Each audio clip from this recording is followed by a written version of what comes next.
And want to welcome on into the program State Senator Brent Taylor out of his district, does cover Memphis. And I appreciate you being on, sir. And I want to obviously talk about Governor Lee sending in additional law enforcement into Memphis, and also, of course, Donald Trump talking about this on Friday. But I want to play you some audio from Justin Pearson. I know that that's a person that you know well, sir. But this is what Justin Pearson said on MSNBC over the weekend about the possibility of additional law enforcement going into Memphis. Need some audio? Problems. And black communities should not be the place and the pawns for an authoritarian, wannabe dictator, white supremacist gain. And that's what we're finding right now with Donald Trump and Bill Lee. And so our resistance has to be vocal, it has to be clear, it has to be coordinated, and it has to show people that we are serious about defending our democracy. These are not benign acts. They are all intentional in an effort to let us be lulled to sleep as our country moves from a democracy into an authoritarian dictatorship. This man cares only about his power, keeping it at all costs, and running through any community and hurting all the people as he does it. So a lot of platitudes there, Senator. But I guess the question is, what do you think he's saying there? Because it almost sounds like he is, calling for a call to arms. Well, thank you, Dan, for having me. And as it relates to Senator Pearson, look, everyone knows that he has the credibility of my mother's Facebook page. And the things that come out of his mouth make him nuttier than a porta potty at a peanut festival. And success is trying to chase him, but he keeps outrunning it, just like our mayors down here. And people down here in Memphis are absolutely fed up with the crime. It's like living in a Mad Max movie down here, except the cars and the music not quite as good. And so I welcome the help from the president. And look, Governor Lee sent an increase of state troopers down here 2 years ago, and it has made an impact. Senator Blackburn, she worked with Kash Patel and got Operation Viper down here, and they're going to be announcing some arrests and indictments later this week. So those efforts have brought crime down a little bit, and the National Guard will be the exclamation point on that effort. So, of course, we're going to hear the left constantly say, well, crime is going down in Memphis, right? I mean, we know that is what they do. But you yourself said that it's like living in a war zone there in West Tennessee. And I guess, from your perspective, how bad is it? Is it getting better, even though there's still, the highest murder rate, I believe, in the country and so forth? Like, is it getting better at all? Well, the statistics say they are, and the police department and everybody likes to say that it's down. But again, if there's been a downtick in crime, it's been because of the efforts of Governor Lee sending the THP. It's been because of Operation Viper that Senator Blackburn and Kash Patel sent to Memphis. And look, even if it is down a little bit, drowning in 10 feet of water feels just like drowning in 7 feet of water. And we have to get this crime level in Memphis down to a manageable level. If Tennessee is going to be successful and reaches its full potential, Memphis has to do that as well. And Tennessee won't reach its full potential as long as Memphis is sliding into chaos and crime down here in Shelby County. Knowing Memphis the way that you do, and by the way, State Senator Brent Taylor is joining us. For some reason, I keep wanting to call you Paul Taylor, which is, I believe, the bass player for Duran Duran. I have no idea why that's on my mind, sir, but Brent Taylor is joining us. So the people of Memphis, because who was it? John Rose said that the same 600 people are committing the vast majority of the crime in Memphis. Is that the way that you see it? That's probably true. The problem is we've got a Soros-funded DA down here that won't prosecute anybody. And when he does try to prosecute somebody, he gets high-profile acquittals, like with the mastermind of young Dolph's murder down here in Memphis, or the police officers that were responsible for Tyree Nichols' death. Yeah. So he tries to prosecute, and then he fails, and then he turns them loose. And when the police will arrest somebody, he will turn around and let them go with a warm cup of cocoa, a hug, and a promise to go to Sunday school Sunday. All right. So then the other question is this. What happens when the National Guard leaves? What happens when the additional law enforcement leaves? Do you see, because this is a multi-pronged problem. You just said that the other big problem is the fact that we've got Soros-funded DAs who refuse to, press charges against these guys. That's true. I think two things. One is Speaker Sexton is correct when he called for a strike force to come down to Memphis, a state strike force or even local, to recreate our gang unit and to go after these gangs. That's where most of the criminal activity is coming from, is from all the gangs that we have in Memphis. So, I support Speaker Sexton's effort with that. And hopefully the police department will build up and stand up a gang unit while the National Guard is here in Memphis. The other thing is we need to get the White House to weigh in on the Soros-funded DA we have here in Shelby County. The White House has already said that they want the Justice Department to look into George Soros for RICO charges. And I would remind the White House that all this effort and money and treasure that's being spent in Memphis with the National Guard and the strike force and Operation Viper to come into Memphis to lower the crime rate, it'll all be for naught if we don't have a DA that will prosecute. So I would encourage the White House to weigh into this, just like initially there was pushback with the mayor and others about sending the National Guard down here. They changed their mind. Hopefully we could get the president to weigh in on this effort to do something about our DA in Shelby County. I think the frustrating part, and I know it's frustrating for you, is, this guy, I don't remember his name, and I apologize. Obviously, you know his name. But these guys voted into office, and the people that are in Memphis, they're being terrorized by all of these gangs, yet these folks are voted in. Well, if he had to run again, which, I would like to see him removed. He'd be eligible to run again. But I'm telling you, he would not be able to be reelected because the black community is absolutely fed up with the crime that's going on in their community. Most of the crime is occurring in the African-American community, and that was the base of his support when he ran. And look, Steve Mulroy down here in Memphis, he would not get reelected if he had to run again. The problem is, in 2022, he got an 8-year term, and he won't be up on the ballot again until 2030. All right, so we don't have until 2030. State Senator Brent Taylor, I've got to ask the question. So is there a way to recall a district attorney? I don't know this. Is there a way to recall a district attorney in this state? The General Assembly has the full authority to remove a district attorney for cause. And so the General Assembly could remove him next session if they wanted to. And there are actually two resolutions. One is filed in the House, one is filed in the Senate to do just that. Okay, now here's my question. And so hopefully the president would weigh in on this. I think we could get some traction.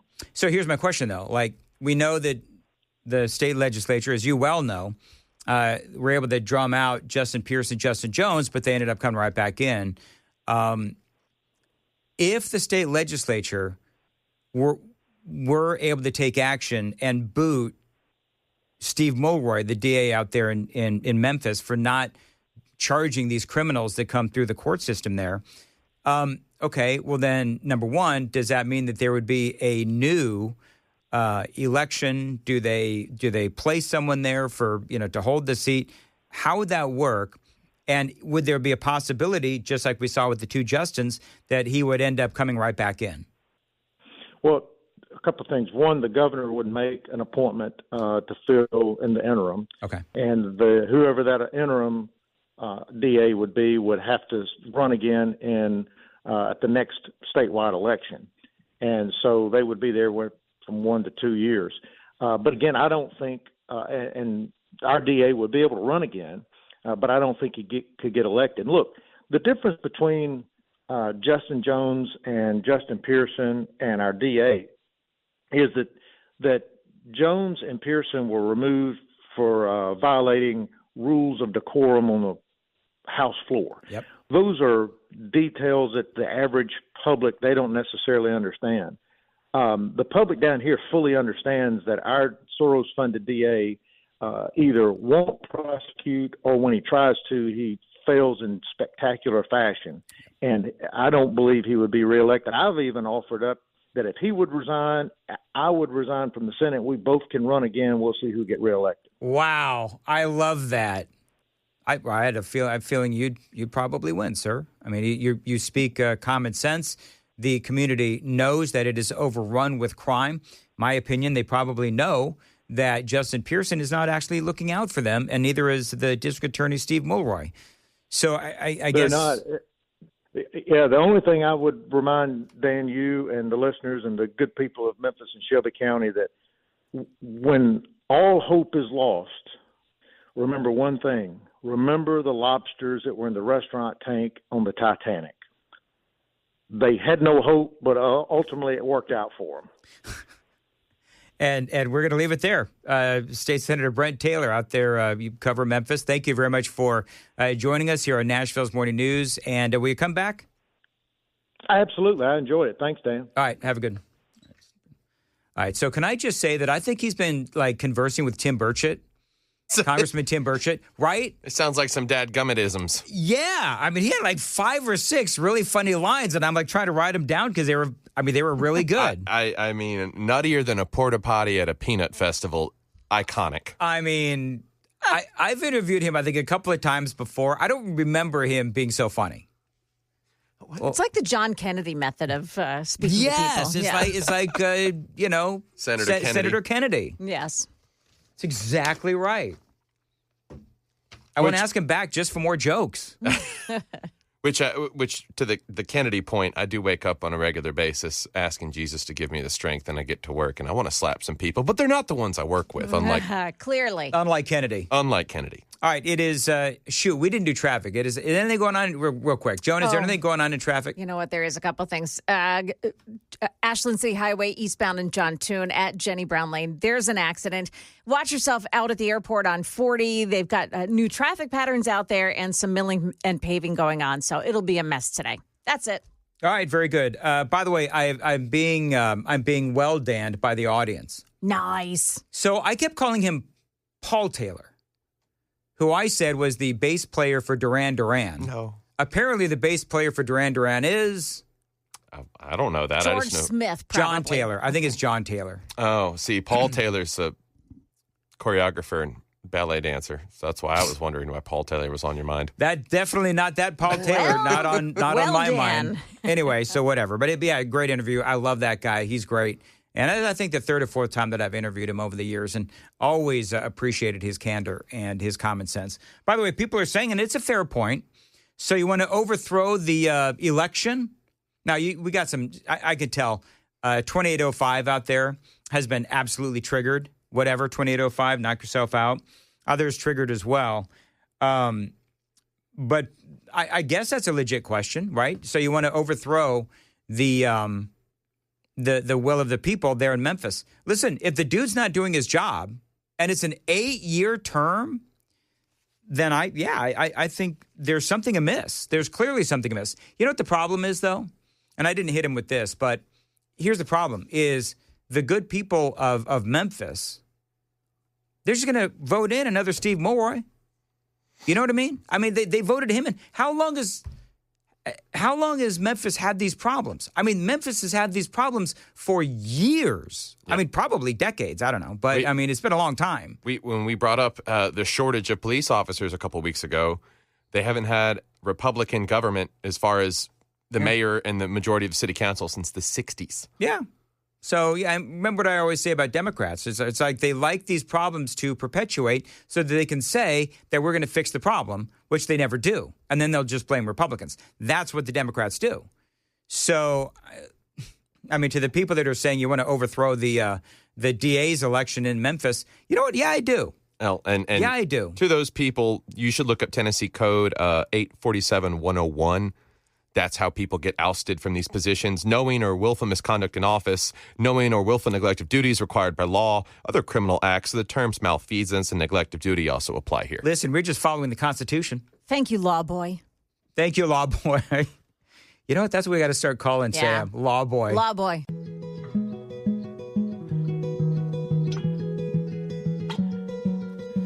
Shot down and he was barely 31. Another woke coward took a life with a gun. He left behind a wife and a daughter and a son. All he did was try to speak for all of us.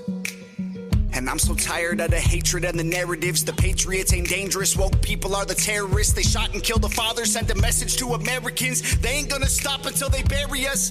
Dear Charlie, I don't know if you can see us now, but if heaven has a window, I sure hope you're looking down. Cause we ain't going quiet, we gon' scream your name loud. And you're gone, but I swear to God that we gon' make you proud. We ain't backing off or giving up, I'll preach what you taught me. They may have killed a soldier, but that man had an army. This is far more deep than some political parties. And you can't kill freedom, so this one is for Charlie. This ain't the America that all our parents love, but good men try to keep making it great. Pray that God will take care of us, the system is failing us, when good men die for the things that they say. And I can't just be quiet, so I gotta be brave, cause this is America. Lately it's scaring us, but one good man can change it all in a day. That's Tom McDonald. Man, that is amazing. Isn't that you've obviously, Chris, you've been good. You've been playing that in what do you call it in music radio? Power. Power. It's a power record. That's a power record. We that came out Thursday. Yeah. Like right at the end of my show. Mm-hmm. So I got to play it 1st, which was just a blessing. Yeah, it's an amazing song, and I got to tell you, I tried today to focus on the good stuff. Yep. I mean, I could do an entire 4 hours focusing on the, a-holes or lunatics or whatever you want to call them that are celebrating Charlie Kirk's demise, his murder. But I'll leave that to, the very capable hands of Robbie Starbuck and Libs and TikTok and all these other folks. I mean, there's a lot of patriots out there that are doing the dirty work for us, so we don't have to. For me, I liked what Matt Walsh said. Did you hear what Matt Walsh said? No. He said we should all strive to be such a thorn in the side of the left, such a pain by telling the truth that our enemies rejoice when we die. Wow, that's good. It's a play on the C.S. Lewis quote that when I die, I hope all of hell rejoices that I'm out of the fight. Yep, exactly. Yeah, and you know what? You're seeing them celebrate. And, I mean, I saw some videos that just made my stomach turn. Yeah. And I think, and I've said this a couple of times, I also said it on X, I said, these people are just, you know what I've noticed? They're all ugly. All of them. They're all ugly, and they got the purple hair, the nose rings, and the bad teeth, and it's just, they're ugly inside They and out. They wear their hate. I mean, it just comes out. Oh, of them. what a great way to put it, Joan. Yeah. They wear their hate. Well, Charlie Kirk said once, it's like every time these people lie and preach this fake gospel, they're committing suicide of the soul, and it manifests physically. It's a crazy time. I'm going to try and focus on the silver lining as well. I think there's a lot of silver lining that you can point to over the weekend. Just the absolute revival that we saw in this country and globally over just a few days has been unbelievable. Obviously, you heard Erica Kirk's speech. Yep. And we that cried was our way through it. Oh, I did we too. We all did. Me and Amy. Yep. Me and Amy's like, I'm not crying. You're crying. She's like, oh, no, you're crying too. And I'm just like trying to discreetly, wipe my eyes. And then I'm like, I can't stop it. Oh, when she said, what do you tell a 3-year-old? He's on a work trip with Jesus. Oh. To help pay for your blueberry budget. Yeah, that was tough. Yeah. That was tough. But I think for her, mission accomplished, because I think that what she wanted to do was make sure that message was heard loud and clear, that Turning Point was not going away. No. And I mean, there's like a lot of response for the chapters, over 30,000. 32,000 now, as of last night. It's incredible, but I think that the point needs to be made that just because you're not in college or high school doesn't mean that you don't get to be in the fight, because we had 1,900 college chapter or 1,100 college chapters and then like 900 high school chapters around there. I'm flubbing the numbers. I know that. they're going to need to hire people. Yeah. Okay, so that's what I was going to say. There is no way that, and I love these guys, and I know it personally. There's no way that they have enough employees to handle that much of an influx of requests. So there's going to be a hiring spree at Turning Point as well. So like, if you want to get off the bench and in the game, that's an opportunity for you as well. I just did the story. Chris, you'll be interested in this, that the philanthropist, Nicholas Fries, Yes. is that his name? Yep.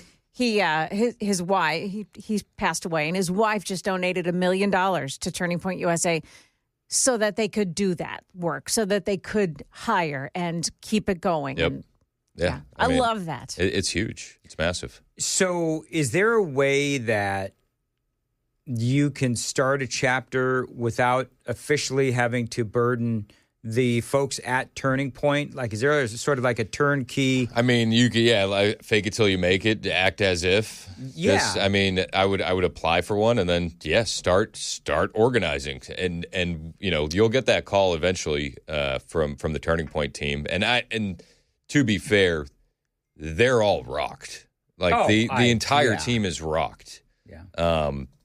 So it's going to take some time. But you don't have to wait to start organizing. Well, and you also don't have to wait to be more like Charlie. Amen.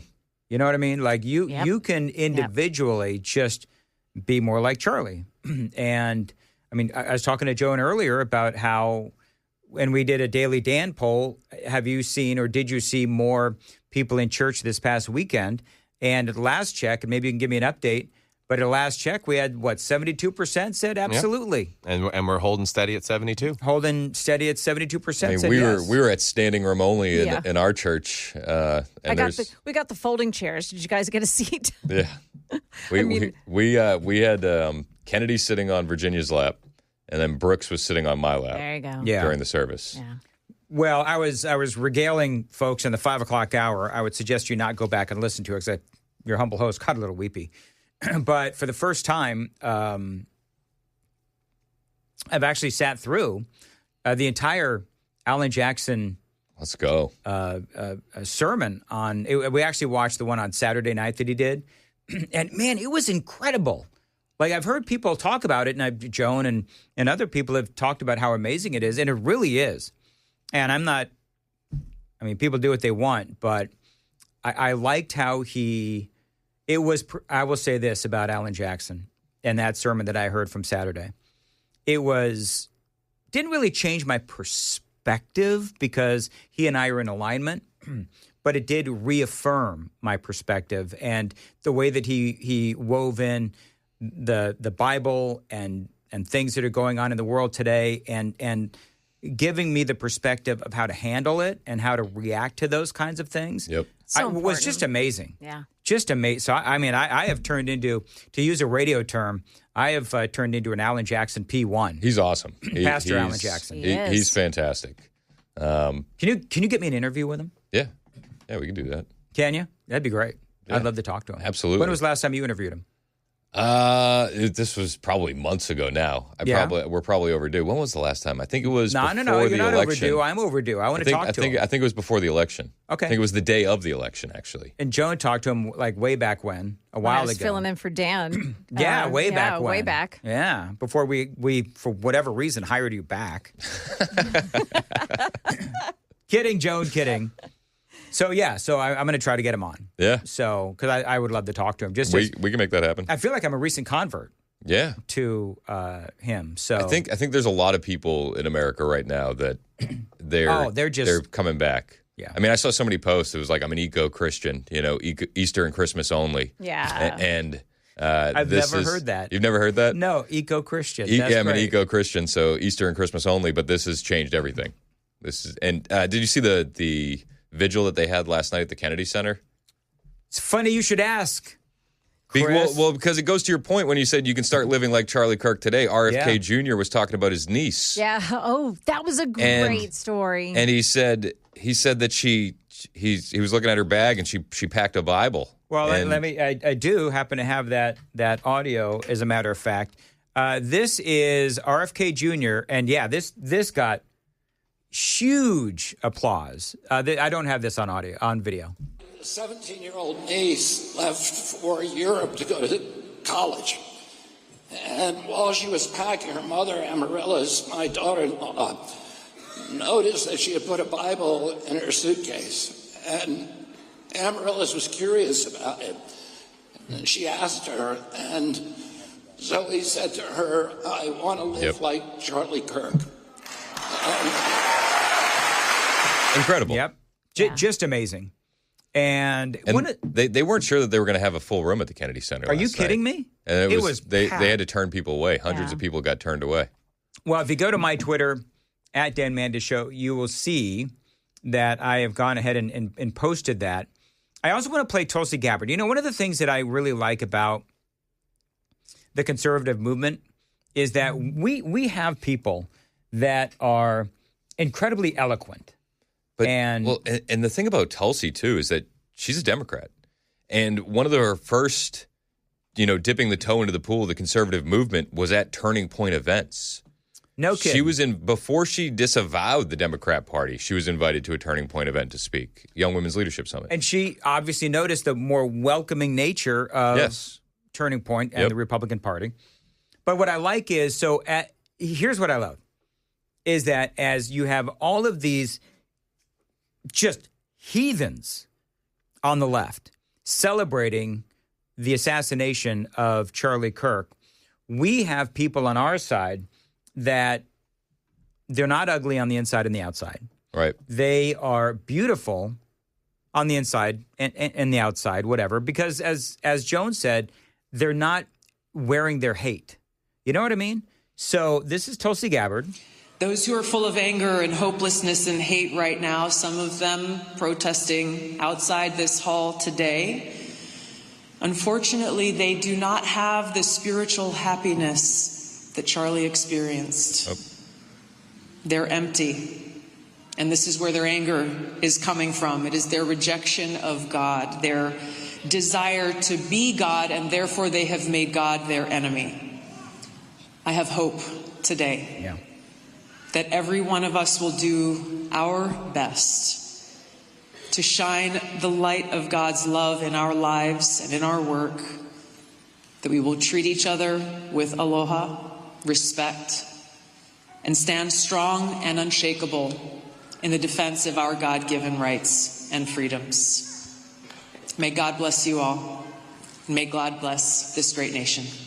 Aloha. So that's Tulsi Gabbard. Yep. Amen. And, she had a lot of great things to say. Now, you are going to Arizona. Yes. So we're going.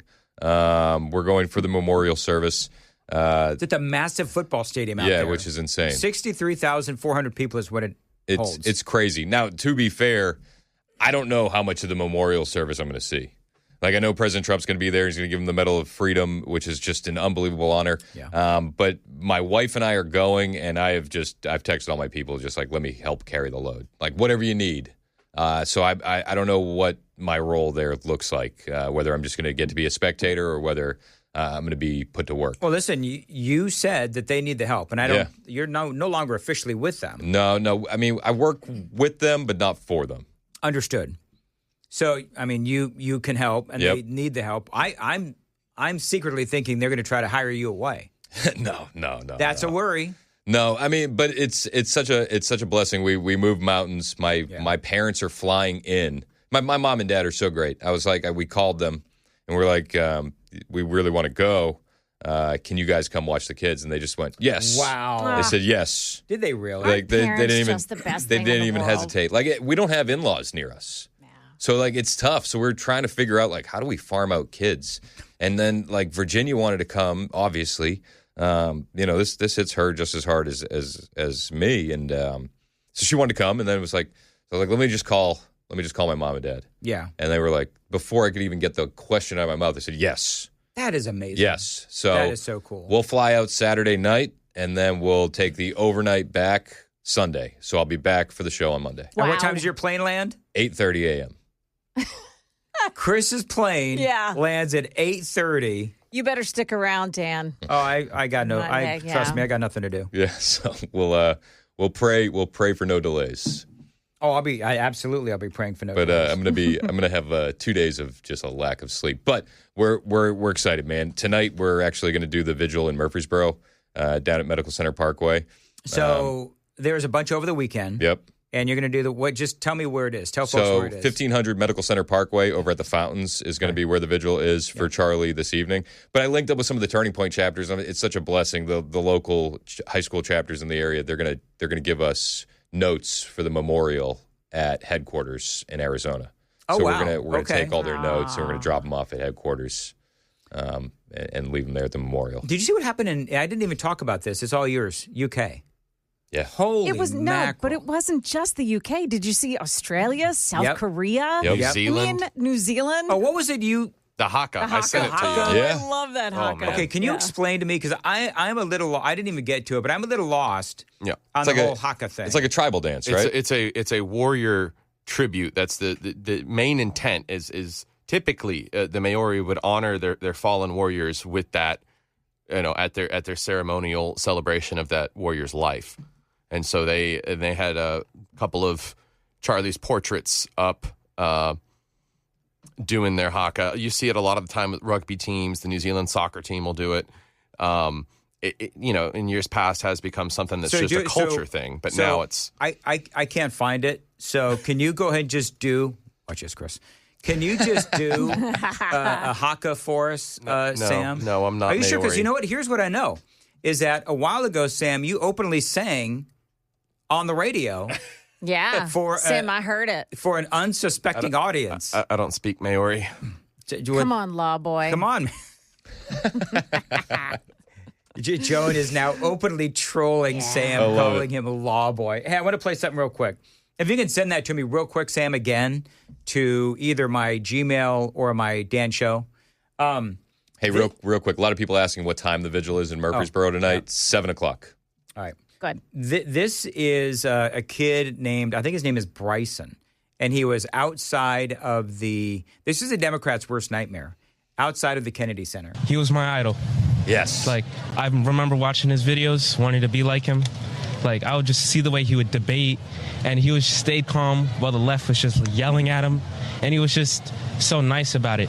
And then they hated him so much because he knew he was right, but they just didn't want to admit it. So they ended up hating him, and they just killed him for it. He was my idol. Yeah, I mean, just what would you say, Chris? Based? Yep, completely based. And obviously, he's not a new convert to the movement that is Charlie Kirk, and it is a movement. Well, and then the cool part about that, right afterward, Ben Berkram, the reporter, prayed over him. And it's like, this is like the sense of revival that we get. And he's like, I pray that you have an army of angels protecting this next generation. And I think we're seeing that happen in real time. All right, so set this up for this haka. So set this up again. I've got the video now, and now I'm going to play the audio, but... they're just... Where is this? New Zealand.